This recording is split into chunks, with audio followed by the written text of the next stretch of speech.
Welcome, Sagittarius, Sun, Moon, and Rising. This is your astrology for the year of 2025 mini reading. We're going to cover four big transits you must be aware of, and it's about your home and it's about your relationships. Those two items are big on the menu of destined change. Now, we're looking at astrology as a navigational tool to time your best life. Don't take it as like the gospel, because this is general bell curve astrology, and your natal chart is much more so specific. However, this can be a useful guiding tool. That said, if you are new to astrology and in general, how do you listen today? Your sun sign can be about purpose and career. Your moon can be about home and body, and your rising sign, basically everything that you want to have happen or circumstantially can happen in your life, because the rising sign is you at the steering wheel, if there's such a thing, of your life as the character you play in the game of life. The sun could be your real self, like your eternal nature, like the game player. So let's talk first of all about the astrology. Oh, first of all, before I share with you, there are four big transits you must know. If you want astrology as a navigational tool to time your best life next year in each quarter, you've got a half-hour content for each quarter, or over 2 hours of content by me, and a PDF written guidebook, and an audio download, and a video download, and an accessible secret hidden video.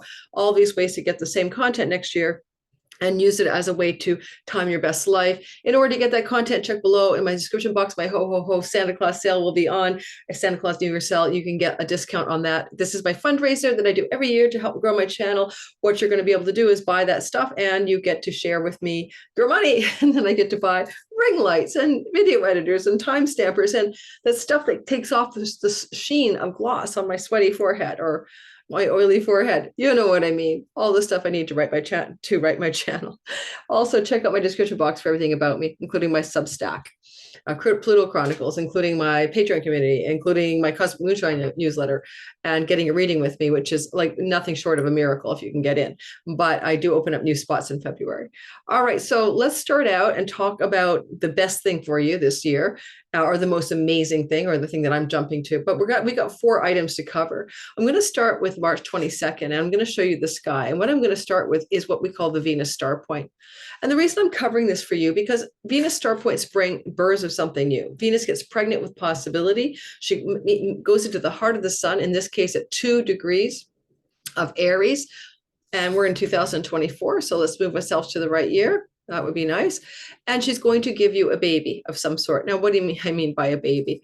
We'll go to roughly April, and we'll move it forward a smidgen to the 22nd-ish. Doesn't have to be perfect. And I'll get you back to your sign. That's the only way to do it on the software. Sadly, I can't pin your sign to the horizon line. But Venus will come into the heart of the sun, and she will do this at 2 Aries, and she will be retrograde in your house of children, fertility, pregnancy, creativity, entrepreneurship, and romantic love. I'm going to try to get her right to the star point just so you can see it. You know what I mean? So you must bear with me as I try to get this to actually happen. I'm in April. No wonder I don't see it. And there she blows, 2 degrees. Okay, now we need your sign. I'll tell you. It's not my fun thing, rotating the dial. All right. So Venus 2, Sun 2, Mercury 5, Chiron here.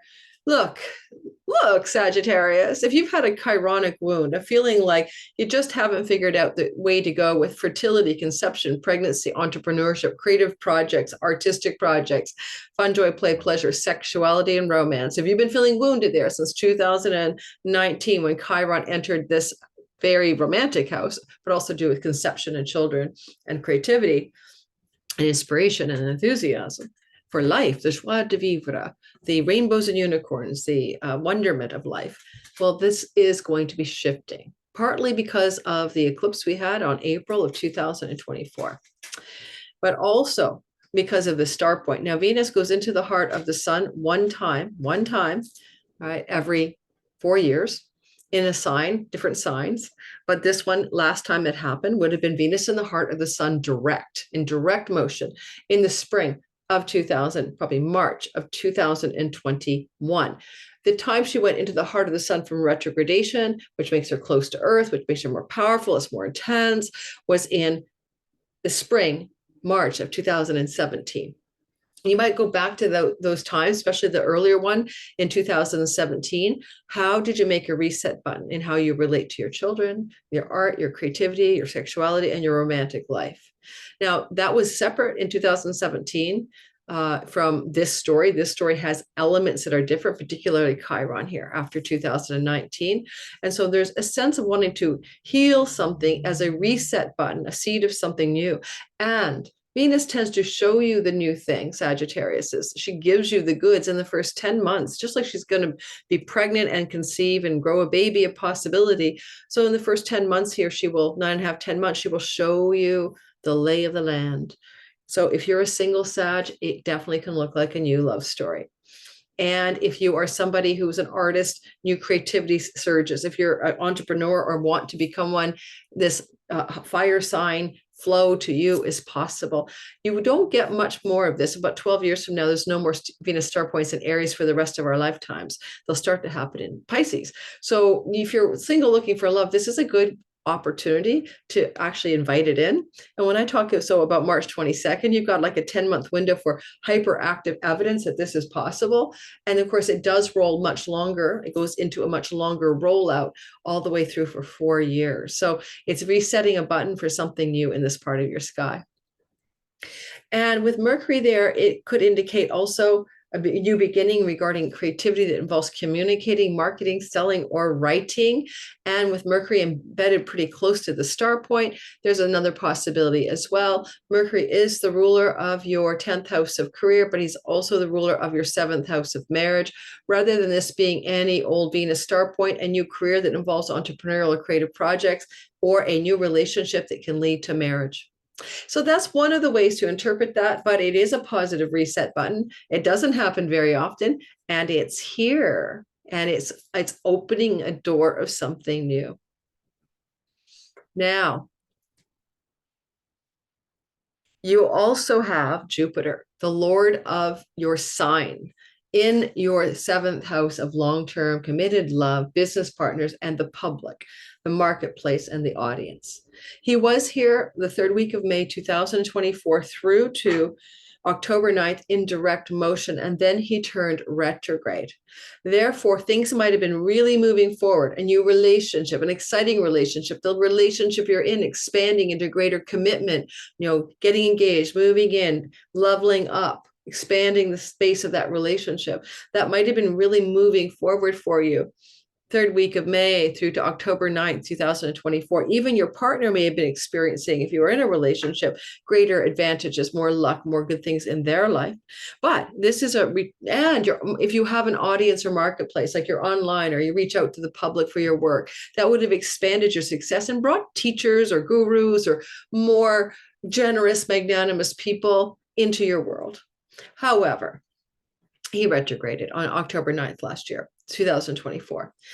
And in his retrogradation, he pulled back. I call it deepen your bounty. He's going under the surface of the worldly goodie bag of money, fame, success, celebrity, whatever else the perks you think you want are, prosperity. And he's going backwards to rethink it. And he won't go forward until February the 4th. Now, here's the deal. February the 4th is good to June the 9th for a new relationship. It's good for expanding existing relationships in a very positive way. And as he goes forward, February the 4th, he will be in direct motion in a whole sign sextile to the Venus star point in March.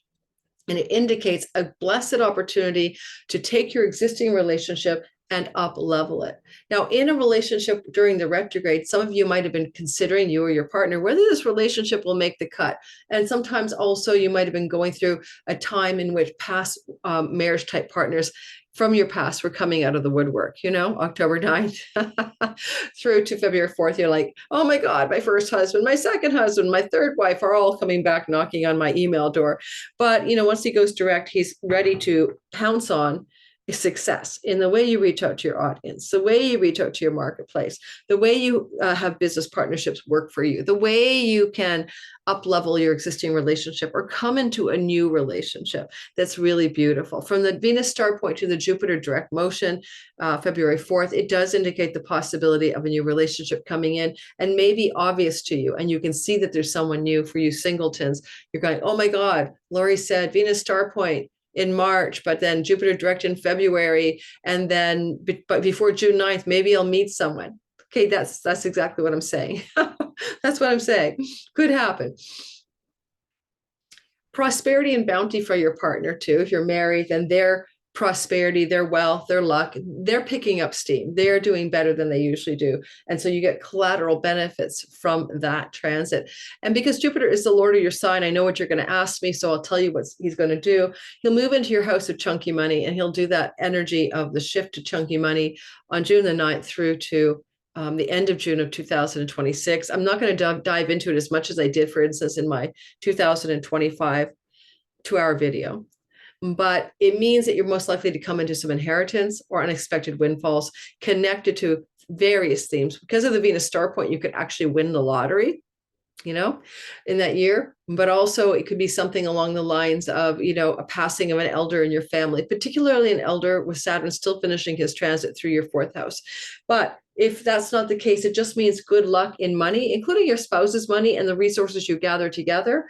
And if you make residual income, passive income, like royalty income, advertising income, stock investment monies, shareholding money kind of thing, then you could really succeed there as well. So that's coming for you as well. And that is Jupiter's exaltation of your 8th house. It's very, very positive. You get it every 12 years. It last happened in June of 13 to June of 14. Okay, so you can compare notes of 2013-14 summer to summer and maybe see how your prosperity did or did not blossom, and Jupiter is the ruler of your sign. So when he goes here, it's super important. But he also rules your 4th house of property and real estate. And with that North Node eclipse cycle, and we're going to get into that next, that my wondering is, could you end up sometime between June of 2024 and June of 25 buying or selling property and having a change of home as a result, or an expansion of home, a second home, a bigger home, building a home, a larger home? Saturn in the 4th house is the scaffold guy, the architect, the builder, the foreman, the general contractor, giving things form and structure. And Mars is activating, not Mars, and then Jupiter will be activating the exaltation of your 8th house. You might be getting your money stuff in order in the beginning of the year. The first 4 months, Mars is out of bounds in your house of chunky money. That can mean you feel like you're spending too much, way too much money going out of your savings, your 401k. You might be biting your nails. But Mars will actually turn direct February 23rd. And then I would say, a little advice, don't spend any deep dive monies. Like, don't take money out of your pension plan or something, or your investments, because you need to spend money. Because until Mars turns direct February 23rd, he has been retrograde since December 6th. And I always say, just take a break, pause. And Mars tends to separate, cut, and divide. So if you've been busy separating assets, you and a spouse, you and the bank, or fighting with the credit card company or whatever, this will slow down, okay? You can take a deep breath, but wait, because action taken under a Mars retrograde, decisions made, will have to be redone. So cautionary note, wait till February 23rd for making big financial decisions.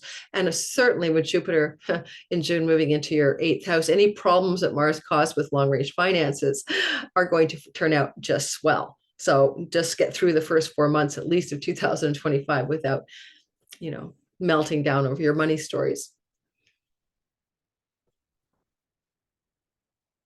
And Mars in the 8th house could also bring some inheritance money to you as well from the passing of an elder. And I say elder because of where Saturn is sitting. Okay, so moving on. I talked, first of all, big number 1 was Venus star point. Big number 2, Jupiter in your 7th house. Big number 3 transit, Jupiter your 7th, 8th. And big number 3 transit, a very rare event the last week of April. This is going to be Saturn and the North Node co-joining, last time seen 1877. But not only joining together in that sign, which is Pisces, but also having Venus the last week of April in a triple conjunction here at 26 degrees of Pisces. Now, I can't tell you what it'll be because we haven't seen it in our lifetimes, but North Node expands and amplifies, and it brings worldly success. North Node can also represent the foreigner or the far off foreign place, like foreign energy. So foreign energy, expansion, growth, home, property, land, real estate, destined change. Saturn, construction. Saturn, time, Chronos, it's time to do something. It's time to make the change. Saturn with Venus, enduring change, enduring beauty, enduring love in the home, about the home, connected to land, connected to real estate, connected to inheritances. And so this triple conjunction, Saturn, North Node, Venus. Venus represents women, siblings, sisterhood. They're, well, sisters. So there could be inheritances from those types of people, females in the family system, but Saturn represents an elder. So your mother's sister, your grandma's sister, great auntie, Susan or something. But you could definitely look at some money coming in off of the triple conjunction the last week of April. Now, don't expect it to all show up at once, but it's like a signature synodic reset button.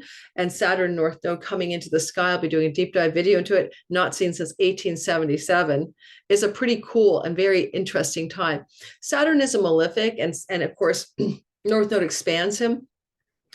So the worst case scenario would be depression, anxiety, feeling like you're stuck, Saturn, amplification of the feeling. But because we have Venus and Neptune here, Neptune, it will have moved on by then, but Venus in particular, I'm not worried. I feel like Venus is kind of in her exaltation, bonifying or giving blessings. So it could be a very difficult situation. And actually might be a remedy for something that has already ailed Sagittarius, is where you felt overly responsible, burdened, alone, fearful, anxious, dutiful, melancholic about your childhood, about your relationship with your mother, about the past, about your home life in the home, ever since 2023 when Saturn ingressed here. He does leave, of course, permanently in February of 2026. But before that, he will tiptoe in 2025 into your fifth house. That's a big deal, along with Neptune. But if you want to know what that means, please go by the 2-hour video. I won't have time to cover that today. This is my 20 to 30 minute quickie. Now, Venus does bring luck. Okay, she does bring luck. And she will be on the North Node with Saturn. So one thing I was thinking about this just for you, and she exalts your fourth house, right? She gives it extra special juice. With Jupiter still at that point, direct, but in your seventh house, and the fourth house representing home and things close to home. If you are single, there could be an exalted, enduring love story. Venus and Saturn are lasting love, enduring love, marathon love that can emerge off the start point in the last week of April and maybe show up before the end of the first week of June. And in this case, it could be somebody in the same ethnic group, somebody who's like you, like a family member, like grew up in the same town, the same country, the same culture, the same beliefs, somebody close to home, literally, or the homeland or the home you grew up in, and an exalted love story wanting to emerge. A lot of this says a lot of single Sagittarius will find a love partner. So like I have an Italian friend of mine and he has nobody in his life. He's probably desperately looking at this point, a boyfriend from years ago. And he's Italian. I mean, it would be meeting somebody from Milan or Italy, in an exalted love story that can endure with a lot of luck, So look for those flavors for you singletons, for sure. Now, the last thing I want to mention is a lunar eclipse will occur in this fourth house because the North Node will be coming through here from early January the 11th, 12th, through to this midsummer of 2026. It expands your home. It volumes up home property and real estate, getting a second home, buying another home, expanding your home, construction, outhouses, extra buildings, making it bigger than it normally is, or it gives you destined changes in your home, new home, but so powerful. And you're going to be, I think, down for it. You could get a home in a foreign place, Rahu, North Node. And so this energy goes on, right, for a whole year and a half, but we have one eclipse to pay attention to of all of them. This is the most powerful of the Pisces eclipses. Yes, we had one September the 18th at 25 Pisces. It was a hybrid. We had the node of fate, not in Pisces, but still in Aries. Now that eclipse could bring love close to home. That eclipse is not what we need to pay attention to. It's the eclipse in the fall 2020.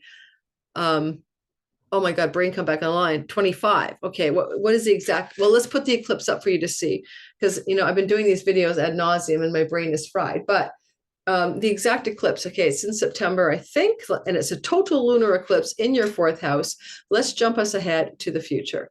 to follow that eclipse in more detail. All righty, we'll just jump ahead to September and the total eclipse, not partial. Blood red moon eclipse. That's what we're talking about here. It makes it extra powerful. Now, an eclipse can shine a light into a space that has an eerie red glow, and it can be very revelatory. It can reveal something to you that you didn't know or see. And in this case, it most likely will reveal to you a reason to move from your home. Okay, I mean, that's the best interpretation I can give it. Now, let's move us back a month. Okay, let's move us to your sign.